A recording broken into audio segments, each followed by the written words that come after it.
अस्सलाम वालेकुम। आज मैं सेकंड सेक्शन स्टार्ट करवा रही हूँ जो कि है लीनियर अलजेब्रा। लेक्चर नंबर 7 है। टॉपिक आपका है वेक्टर स्पेसेस। वेक्टर स्पेसेस में आपको क्या करना पड़ता है? वेक्टर स्पेस एक ऐसी स्पेस है जो कि वेक्टर से मिलके बनती है और जो कि ये जो 5 कंडीशन आपके पास है उन्हें सेटिस्फाई करती है। Let V be a non empty set. एक आपके पास सेट गिवन होगा, वो सेट किसी भी नंबर सिस्टम से बिलोंग कर सकता है। वो रियल भी हो सकता है और वो कॉम्प्लेक्स नंबर सिस्टम से भी हो सकता है। आपने कंडीशन याद करनी है कि वी आपके पास नॉन एम्प्टी सेट होना चाहिए। F be a field of real and complex number. F या तो रियल नंबर में से होगी, यानी जो आपकी वेक्टर फील्ड है वो रियल होगी या कॉम्प्लेक्स होगी। Then V is said to be a vector space over F if it satisfy the following condition. अगर V और F ये 5 कंडीशन को सेटिस्फाई करें तो हम कह सकते हैं कि ये जो हमारे पास गिवन सेट है ये वेक्टर फील्ड जनरेट कर रहा है। पहली कंडीशन क्या है? V is an abelian group under addition. Abelian का मतलब होता है कम्यूटेटिव प्रॉपर्टी होल्ड करनी चाहिए। याद रखिएगा कहीं पे भी अबेलियन आ जाए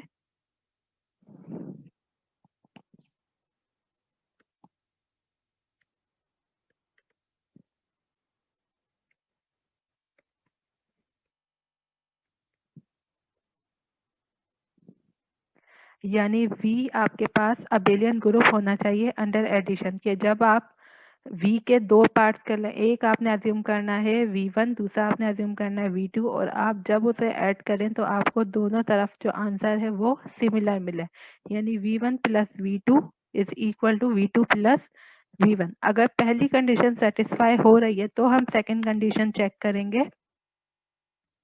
सेकंड कंडीशन आपकी है A multiply by V1 plus V2 is equal to, अब देखें यहाँ पे आपके पास डिस्ट्रीब्यूटिव लॉ अप्लाई हो रहा है। A multiply by V1 plus A multiply bye V2, तो ये इस प्रॉपर्टी को कहा जाता है डिस्ट्रीब्यूटिव प्रॉपर्टी। तो यहाँ पे सेकंड कंडीशन जो आपकी सेटिस्फाई होनी चाहिए वो है डिस्ट्रीब्यूटिव प्रॉपर्टी।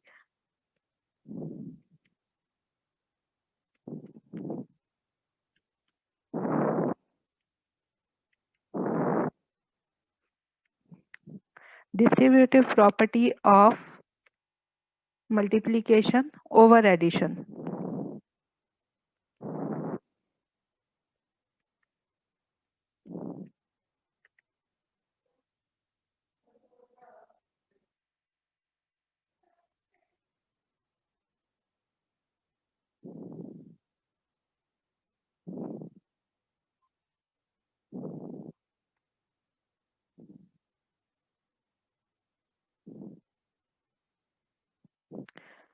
थर्ड वन आपके पास है A plus B multiply by V।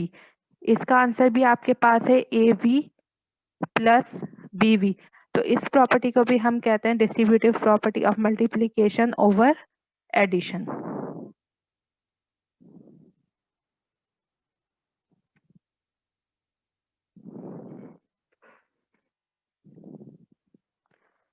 Then आपके पास प्रॉपर्टी है AB multiply by V is equal to AV dot BV। अब यहाँ पे A मल्टीप्लाई कर रहा है V के साथ और B भी मल्टीप्लाई कर रहा है V के साथ, तो इस प्रॉपर्टी को हम कहते हैं सिंपली मल्टीप्लिकेटिव प्रॉपर्टी।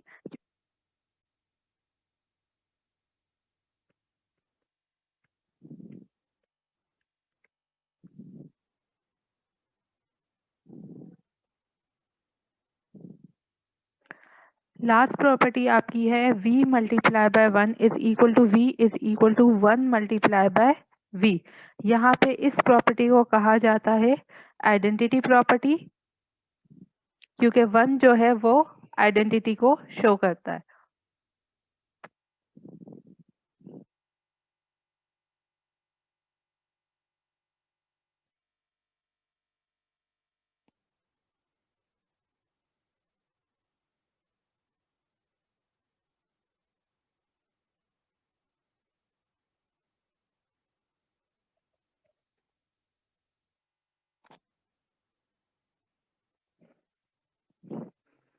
ये 5 प्रॉपर्टीज ऐसी हैं कि अगर ये 5 प्रॉपर्टी किसी भी सेट पे अप्लाई की जाए और वो सेट इन सारी की सारी प्रॉपर्टीज को सेटिस्फाई करे तो हम कहेंगे कि वो सेट वेक्टर स्पेस को जनरेट कर रहा है। अब यहाँ पे फील्ड की 2 टाइप्स हैं।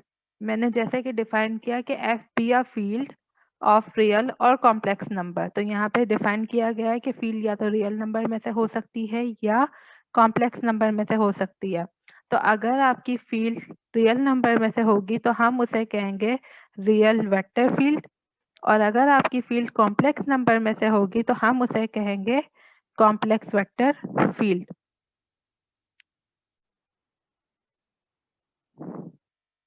अस्सलाम वालेकुम मैम। वालेकुम अस्सलाम।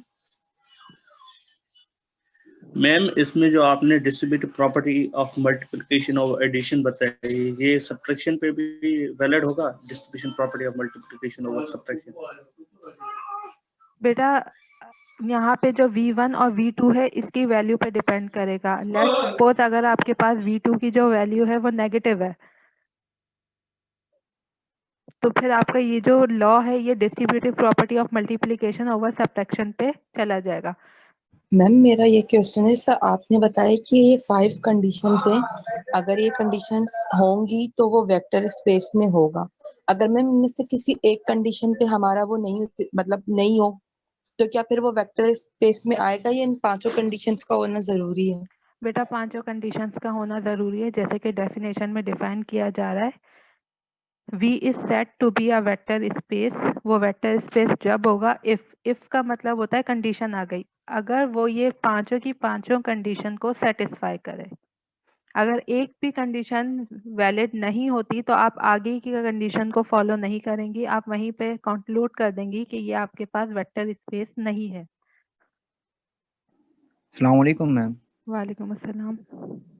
मैम मेरा क्वेश्चन ये था कि शुरू में आपने जैसे कि हमें ग्राफ ड्रॉ करके बताया था मैम, तो इसके अंदर जब हमारी लाइन है वो एक स्लोप से जाके टेंजेंट पे टच हो रही है, तो मैम या ये पॉसिबल है कि वो 2 स्लोप पे जाके टच हो जाए?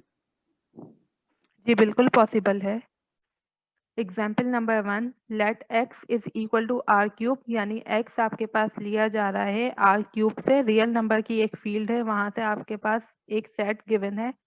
सेट की वैल्यूज आपके पास मौजूद है x1, x2, x3। Solution we can define. अब हमें ये जो प्रॉपर्टीज हैं ये देखें, प्रॉपर्टीज 2 चीजों पे डिपेंड कर रही हैं, एक मल्टीप्लिकेशन पे और दूसरा एडिशन पे। तो we define addition and scalar multiplication as. अब हमें वन बाय वन प्रॉपर्टीज को एक्सप्लेन करना है, एडिशन और मल्टीप्लिकेशन को।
बेटा सवाल आपके पास है, let x is equal to R cube be R set defined by x। x आपके पास एक वेक्टर है जो कि डिफाइन किया जा रहा है x1, x2, x3, और कंडीशन है एक्स आई आपके पास, यानी ये जो तीनों वैल्यूज हैं x1, x2, x3 बिलोंग करना चाहिए रियल नंबर r से। सॉल्यूशन में हमें सिर्फ 2 प्रॉपर्टीज यहाँ चेक करनी है क्योंकि डिफाइन किया गया है। बेटा ये क्वेश्चन का पार्ट है, define addition and scalar multiplication.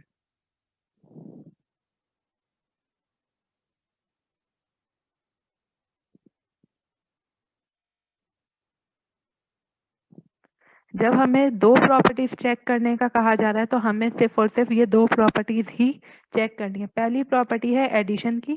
तो यहाँ देखें, मैंने जो दो वेक्टर, एक वेक्टर गिवन था, यहाँ पे मैंने शो कर दिया है। गिवन वेक्टर आपके पास क्या है, x1 x2 x3। एडिशन करने के लिए हमें एक और वेक्टर रिक्वायर्ड है, तो हमने यहाँ पे सपोज किया लेट अनदर वेक्टर इन R। जो हमें गिवन फील्ड दी गई है उसमें हमें सेकंड वेक्टर सपोज करना है, तो हमने सेकंड वेक्टर सपोज किया है y is equal to y1 y2 y3। x1 addition y1 यानी x1 plus y1 comma x2 plus y2 comma x3 plus y3 comma, ये हमारे पास आंसर आया है एडिशन का। अब यहाँ पे बेटा x1 x2 x3 y1 y2 y3 कोई भी वेरिएबल यहाँ पे जर्नलाइज है। जब आप प्रॉब्लम सॉल्व करेंगे इनकी जगह आपको कोई नंबर भी दिए जा सकते हैं, तो अगर नंबर गिवन होंगे तो आप नंबर की एडिशन इजीली सॉल्व कर सकते हैं। सेकंड प्रॉपर्टी यहाँ पे जो अप्लाई हो रही है वो है स्केलर मल्टीप्लिकेशन।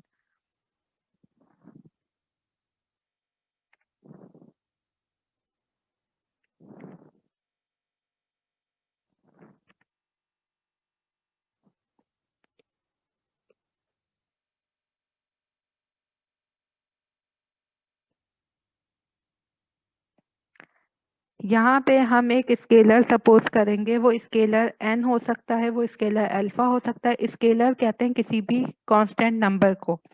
तो यहाँ पे हमें कांस्टेंट नंबर से जो हमारा गिवन वेक्टर है उसे मल्टीप्लाई करवाना है और अपने आंसर को शो करना है।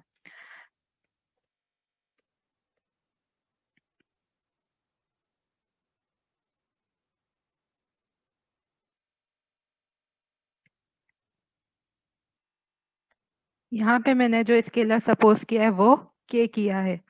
तो अब आप देखें, अगर मैं k को मल्टीप्लाई करूंगी x से तो आपके पास आंसर क्या आएगा,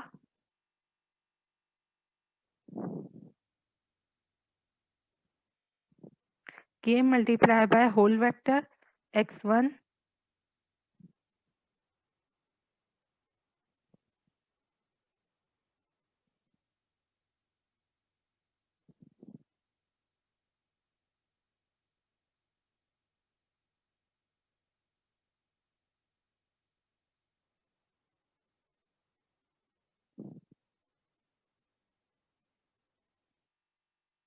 यहाँ पे हम इस पूरे वेक्टर को ले लेते हैं।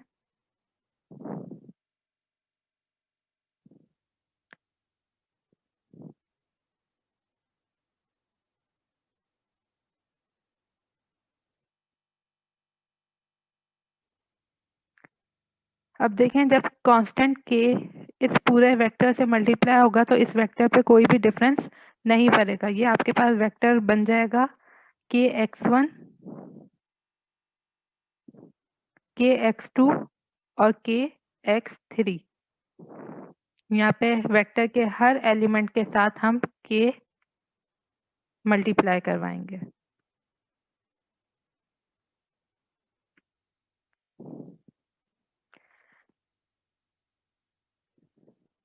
अब क्योंकि हमें सिर्फ और सिर्फ यही दो कंडीशन चेक करने के लिए कहा गया था तो हम यहीं पे कंक्लूड कर देंगे दोनों कंडीशन सेटिस्फाई हो रही हैं, hence x is a vector space.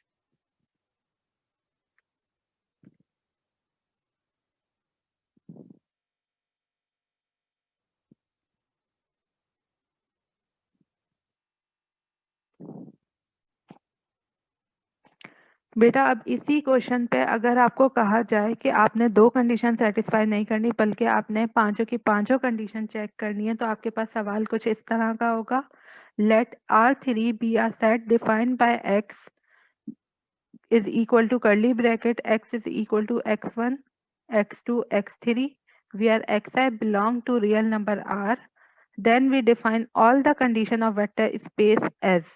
तो हम सारी की सारी कंडीशन फिर वेक्टर स्पेस की वन बाय वन अप्लाई करेंगे।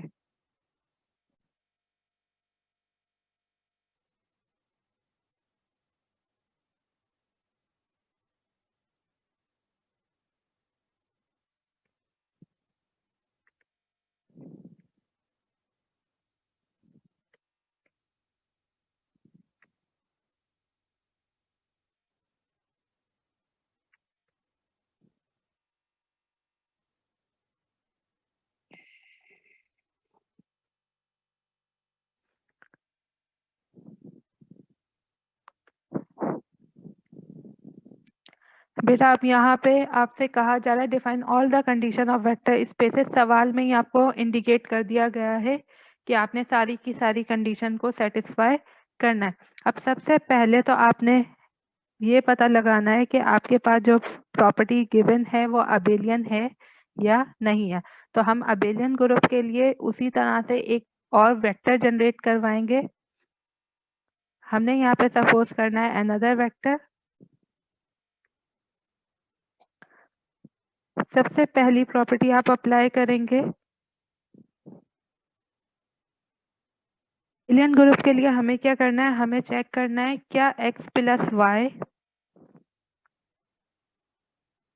बराबर है y प्लस एक्स के।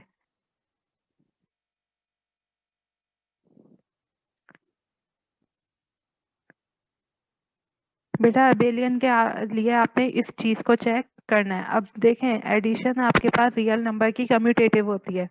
जैसे आप देखें अगर हम 2 + 5 करें या फिर 5 + 2 करें, दोनों का आंसर हमारे पास क्या होता है, सिमिलर होता है।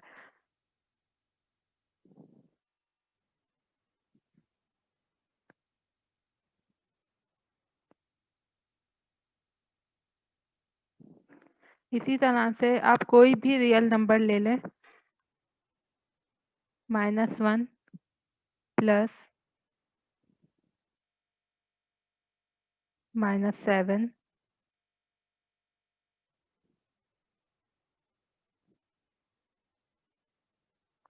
-7 प्लस -1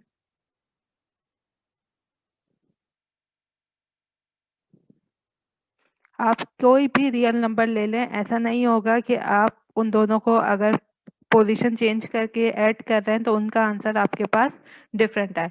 तो हम कहते हैं कि एडिशन जो है वो कम्यूटेटिव है रियल नंबर आर में। बेटा यहाँ देखें x1 + y1 x2 + y2 x3 + y3 वो बराबर है y1 + y2 y1 + x1 y2 + x2 y3 + x3 के। तो यहाँ पे पहली जो प्रॉपर्टी है वो सेटिस्फाई हो रही है। सेकंड प्रॉपर्टी आपकी है कि अगर आप कोई स्केलर मल्टीप्लाई करवाएं उन दो वेक्टर से तो आपके पास डिस्ट्रीब्यूटिव प्रॉपर्टी होल्ड करनी चाहिए।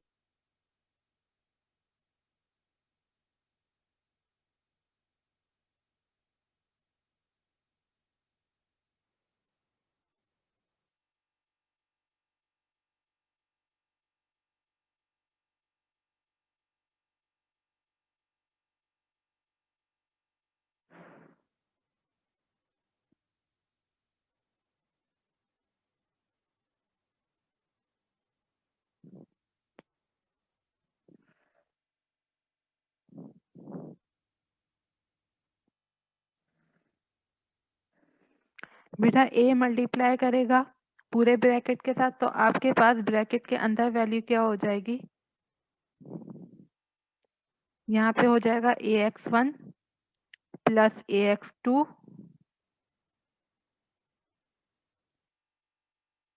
ax1 + ay1 ax2 + ay2 ax3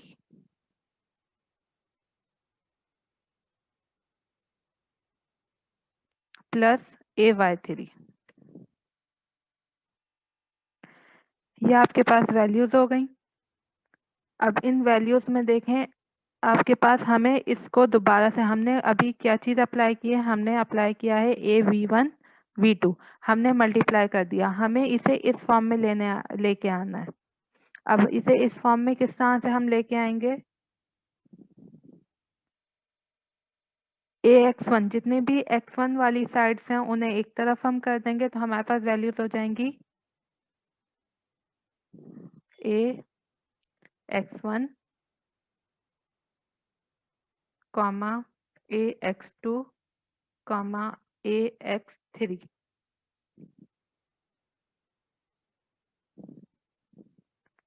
+ फिर हमारे पास एडिशन साइन है, then ay1 plus ay2,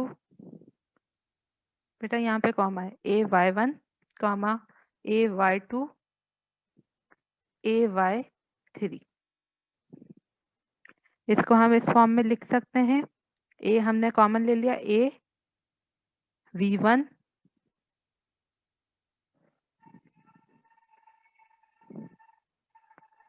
plus a v2, क्योंकि हम इसमें से a कॉमन ले लेंगे और इसमें से a कॉमन ले लेंगे, तो हमारे पास आएगा a v1 plus a v2।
तो यहाँ पे आपके पास जो सेकंड कंडीशन थी वो भी सेटिस्फाई हो रही है।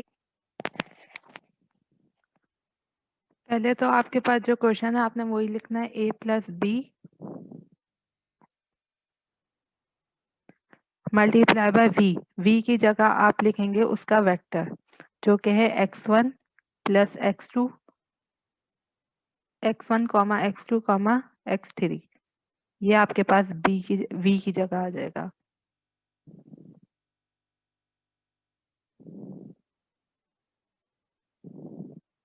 अब जब आप इसे मल्टीप्लाई करेंगे ये वैल्यू आपके पास आ जाएगी a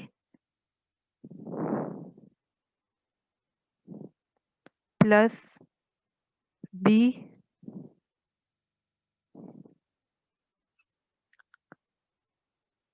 इसको आपने 1 बाय 1 मल्टीप्लाई करना है।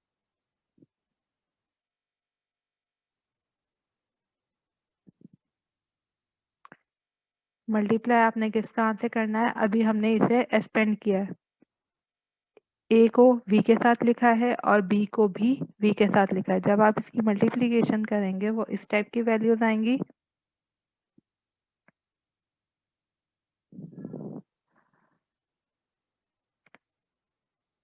ax1 यानी a इस पूरी वैल्यू से मल्टीप्लाई हो जाएगा।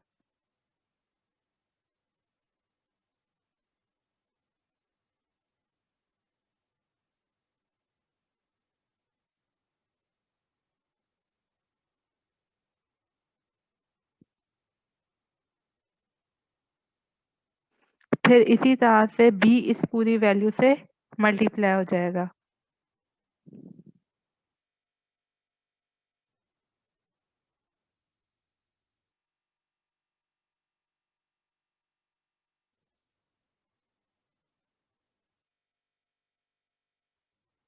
अब आप देख सकते हैं जब हम एडिशन प्रॉपर्टी अप्लाई करेंगे हमारे पास वैल्यूज आएंगी ax1 प्लस bx1।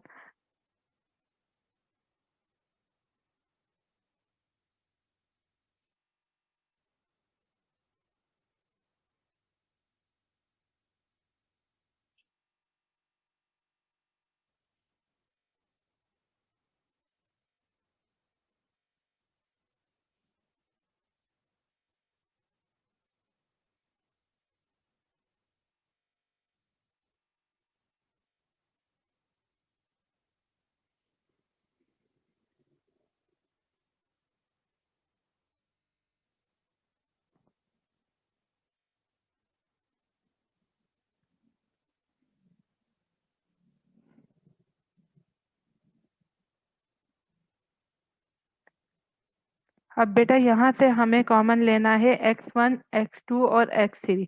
अगर हम यहाँ से कॉमन ले लेते हैं x1, x2, x3 तो फिर हमारे पास क्या कंडीशन बनेगी?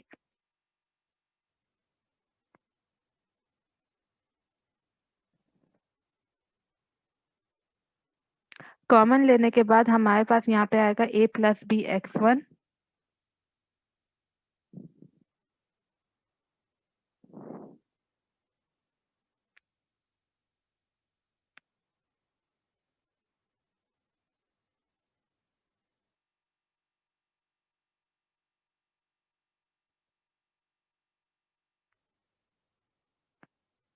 Comma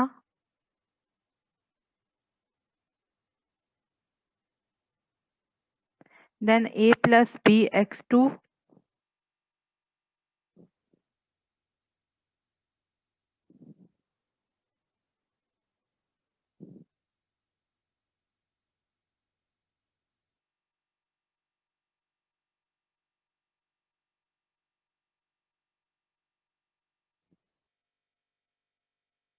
then a plus B x3।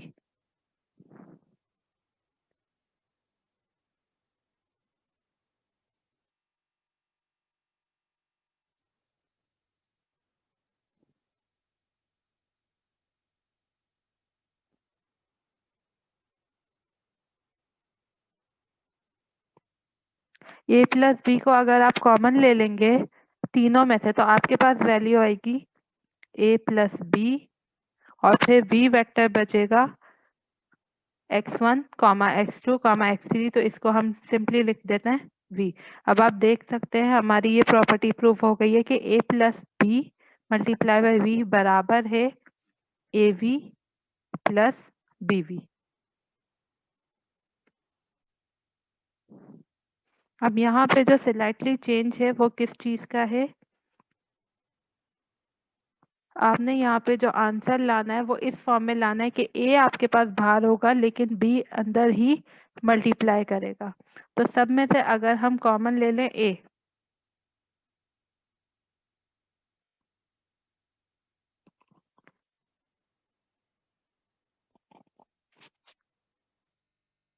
बेटा 4 स्टेटमेंट सही कर लें। 4 स्टेटमेंट आपके पास है a मल्टीप्लाई बाय bv। हमें इस इक्वेशन को सेटिस्फाई करना है।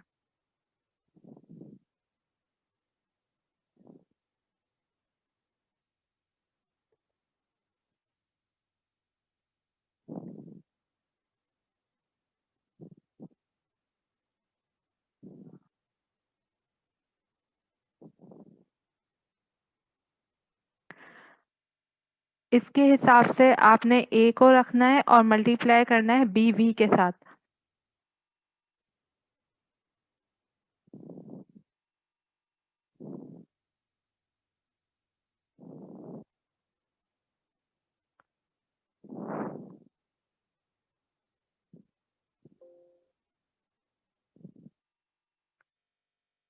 देन फिर आपके पास यहाँ पे सिर्फ और सिर्फ a वेक्टर होगा।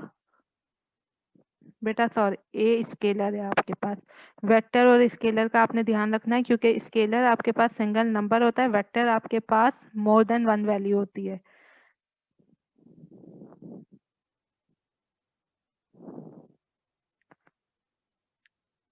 अब यहाँ से आप देखें अगर आप b कॉमन ले लें तो आपके पास जो वैल्यू बचेगी आपके पास बाहर आ जाएगा a डॉट b और अंदर आपके पास वेक्टर बचेगा x1, x2 और x3। हमने b बाहर ले लेना है।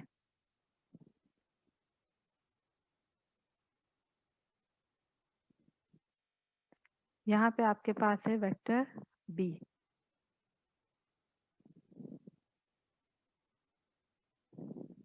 a dot b multiply by v। तो आपके पास ये साइड प्रूव हो रही है कि A B multiply by V is equal to A multiply by B V. 4 condition भी हमारे पास सेटिस्फाई हो गई। अब आपके पास सिर्फ और सिर्फ लास्ट कंडीशन बची है जिसे कहते हैं आइडेंटिटी। आइडेंटिटी के लिए अगर किसी भी वेक्टर को आप 1 से मल्टीप्लाई करेंगे तो वो आपको सेम आंसर देगा। तो ये कंडीशन भी आपकी सेटिस्फाई हो जाएगी। तो ये आपके पास v वेक्टर है, इसको आप मल्टीप्लाई करवा दें 1 के साथ, तो आंसर आपको सेम वेक्टर ही मिलेगा। ये कंडीशन भी आपकी सेटिस्फाई हो गई है। कंडीशन को अगर रिपीट कर दें। बेटा फोर्थ कंडीशन आपके पास है a मल्टीप्लाई बाय बी, और a और b दोनों फील्ड से रिलेटेड है, वो मल्टीप्लाई करेंगे वेक्टर v से, तो आपके पास जो आंसर है वो बराबर होगा a multiply bye bracket b v, b multiply करेगा v के साथ। अब यहाँ पे हमने सेकंड जो पार्ट है राइट साइड उसे सॉल्व करना है और उसे बराबर करना है लेफ्ट हैंड साइड के। आपने देखा मैंने a की जगह a ही रखा है और b को v से मल्टीप्लाई कर दिया है। जब b को v से मल्टीप्लाई किया है तो मेरे पास आंसर आया है bx1, bx2, bx3। इन सारी वैल्यूज को अगेन जब मैंने मल्टीप्लाई किया, मैंने b को कॉमन ले लिया है। कॉमन लेने के बाद मेरे पास आ रहा है a dot b multiply by v, जो कि कंडीशन को सेटिस्फाई कर रहा है।